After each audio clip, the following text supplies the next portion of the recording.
ರಾಜ್ಯದಲ್ಲಿ ಬರದ ಮುನ್ಸೂಚನೆ ಕಾಣ್ತಾ ಇದೆ. ಈಗ ಮುಖ್ಯಮಂತ್ರಿ ಡಿ.ಕೆ. ಶಿವಕುಮಾರ್ ಪ್ರಧಾನಿ ನರೇಂದ್ರ ಮೋದಿ ಅವರಿಗೆ ಪತ್ರ ಬರೆದಿದ್ದಾರೆ.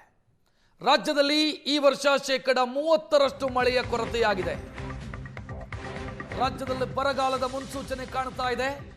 ಅಧ್ಯಯನ ತಂಡವನ್ನ ಕರ್ನಾಟಕಕ್ಕೆ ಕಳಿಸಿ ಅಂತ ಅವರು ಪತ್ರದಲ್ಲಿ ಮನವಿ ಮಾಡಿದ್ದಾರೆ. ಪ್ರಧಾನಿ ನರೇಂದ್ರ ಮೋದಿ ಅವರಿಗೆ ಪತ್ರ ಬರೆದು ವಿನಂತಿಸಿದ್ದಾರೆ ಮುಖ್ಯಮಂತ್ರಿ. ರಾಜ್ಯಕ್ಕೆ ಮುಂಗಾರು ಕೈಕೊಟ್ಟಿದೆ. ಬಹುತೇಕ ಜಿಲ್ಲೆಗಳಲ್ಲಿ ಬರದ ಛಾಯೆ ಇದೆ. ಜಲಾಶಯಗಳಲ್ಲಿ ನೀರಿಲ್ಲ, ಬಿತ್ತನೆ ಕುಸಿದಿದೆ.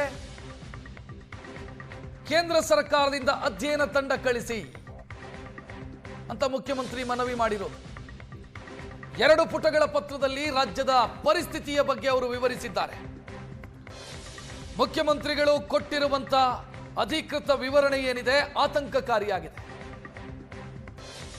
ರಾಜ್ಯದ ಬಹುತೇಕ ಎಲ್ಲಾ ಜಿಲ್ಲೆಗಳಲ್ಲೂ ಕೂಡ ಮುಂಗಾರು ಮಳೆಯ ಕೊರತೆಯಾಗಿದೆ. 30%ನವರೆಗೂ ಕೂಡ ಕೊರತೆಯಾಗಿದೆ.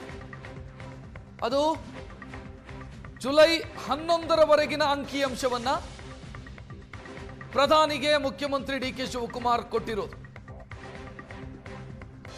ಬರ ಅಧ್ಯಯನಕ್ಕೋಸ್ಕರ ತಂಡ ಕಳಿಸಿ ಅಂತ ಮುಖ್ಯಮಂತ್ರಿ ಆ ಪತ್ರದಲ್ಲಿ ಉಲ್ಲೇಖಿಸಿದ್ದಾರೆ. ಇದರ ಅರ್ಥ ಏನು ಅಂತಂದ್ರೆ, ಕೇಂದ್ರ ಸರ್ಕಾರ ಪರಿಹಾರ ನೀಡಲಿ, ಮುಂದಕ್ಕೆ ಬರ ಅಧ್ಯಯನವನ್ನು ನಡೆಸಿ ರಾಜ್ಯಕ್ಕೆ ಕೊಡಬೇಕಾಗಿರುವಂತ ಪರಿಹಾರವನ್ನ ಕೇಂದ್ರ ಸರ್ಕಾರ ನೀಡಲಿ ಅನ್ನೋದಾಗಿದೆ. ಬರ ಎದುರಿಸೋದಕ್ಕೆ ಬೇಕಾದಂತ ಸಿದ್ಧತೆಯನ್ನ ರಾಜ್ಯ ಸರ್ಕಾರ ಮಾಡಿಕೊಳ್ತಾ ಇದೆ ಅನ್ನೋದು ಖಚಿತವಾಗ್ತಾ ಇದೆ. ಜುಲೈ ತಿಂಗಳು ಧಾರಾಕಾರ ಮಳೆಯಾಗಬೇಕಾಗಿರುವಂತ ತಿಂಗಳು. ಜುಲೈ 15ನೇ ತಾರೀಕು ಬಂದರೂ ರಾಜ್ಯದಲ್ಲಿ ನಿರೀಕ್ಷಿತ ಪ್ರಮಾಣದಲ್ಲಿ ಮಳೆಯಾಗಿಲ್ಲ.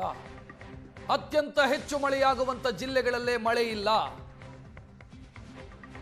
ಯಾವ ಜಿಲ್ಲೆಯಲ್ಲಿ ಮಳೆಯಾದರೆ ರಾಜ್ಯದ ಜಲಾಶಯಗಳು ತುಂಬುತ್ತೋ ಅಂತ ಜಿಲ್ಲೆಗಳಲ್ಲೇ ಮಳೆ ಇಲ್ಲ. ಬಹಳ ಗಂಭೀರ ಸ್ವರೂಪದ ಪರಿಸ್ಥಿತಿಯನ್ನು ಎದುರಿಸುವಂತ ಸಾಧ್ಯತೆ ಕಾಣ್ತಾ ಇದೆ ಕರ್ನಾಟಕ. ಮುಖ್ಯಮಂತ್ರಿ ಪತ್ರ ಬರೆದು ವಿನಂತಿಸಿದ್ದಾರೆ. ಕೇಂದ್ರದ ಅಧ್ಯಯನ ತಂಡವನ್ನ ಬರ ಅಧ್ಯಯನಕ್ಕೋಸ್ಕರ ಕಳಿಸಿ ಅಂತ ಮುಖ್ಯಮಂತ್ರಿ ಪ್ರಧಾನಿ ನರೇಂದ್ರ ಮೋದಿ ಅವರಿಗೆ ಪತ್ರ ಬರೆದಿರೋದು. ಅವರು ಓವರಾಲ್ ಅಂಕಿಅಂಶವನ್ನ ಪ್ರಧಾನಿಗೆ ವಿವರಿಸಿದ್ದಾರೆ. 30ರಷ್ಟು ಮಳೆಯ ಕೊರತೆಯಾಗಿದೆ. ಬಹುತೇಕ ಜಲಾಶಯಗಳು ನೀರಿಲ್ಲ, ಒಳಹರಿವಿಲ್ಲ. ಬಿತ್ತನೆಯ ಪ್ರಮಾಣ ಕುಸಿದಿದೆ. ಕೃಷಿ ಚಟುವಟಿಕೆಗೆ ಗ್ರಹಣ ಕವಿದಿದೆ. ಇದೆಲ್ಲವನ್ನ ಕೂಡ ಮುಖ್ಯಮಂತ್ರಿ ತಮ್ಮ ಪತ್ರದಲ್ಲಿ ಉಲ್ಲೇಖಿಸಿದ್ದಾರೆ. ಮುಖ್ಯಮಂತ್ರಿ ಪ್ರಧಾನಿ ನರೇಂದ್ರ ಮೋದಿ ಅವರಿಗೆ ಪತ್ರ ಬರೆದರೆ ಇದಕ್ಕೆ ವಿಜಯೇಂದ್ರ ಅವರು ಆಕ್ಷೇಪ ವ್ಯಕ್ತಪಡಿಸಿದ್ದಾರೆ. ಬರದ ಪರಿಸ್ಥಿತಿ ಬಂದಾಗ ಪ್ರಧಾನಿಗಳಿಗೆ ಮುಖ್ಯಮಂತ್ರಿ ಪತ್ರ ಬರೀತಾರೆ. ಪತ್ರ ಬರೆಯೋದೊಂದನ್ನ ಬಿಟ್ಟು ನೀವೇನು ಮಾಡಿದ್ದೀರಿ ಅಂತ ಪ್ರಶ್ನಿಸಿದ್ದಾರೆ ಬಿಜೆಪಿ ರಾಜ್ಯಾಧ್ಯಕ್ಷ ವಿಜಯೇಂದ್ರ. ರಾಜ್ಯದಲ್ಲಿ ಬರ ಪರಿಹಾರಕ್ಕಾಗಿ ನೀವು ಮತ್ತು ನಿಮ್ಮ ಸರ್ಕಾರ ಏನು ಮಾಡಿದೆ ಅಂತ ಪ್ರಶ್ನಿಸಿದ್ದಾರೆ.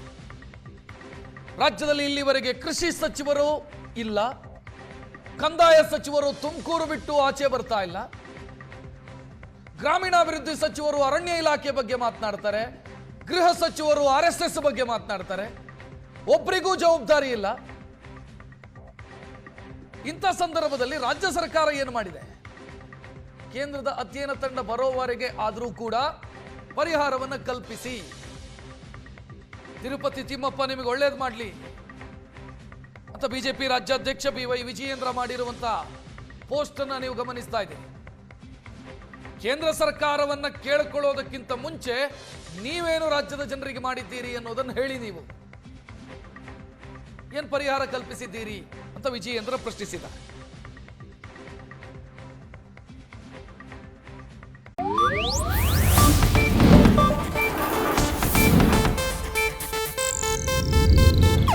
ಇದು ಏಷ್ಯಾನೆಟ್ ನ್ಯೂಸ್ ನೆಟ್ವರ್ಕ್ ಪ್ರಸ್ತುತಿ.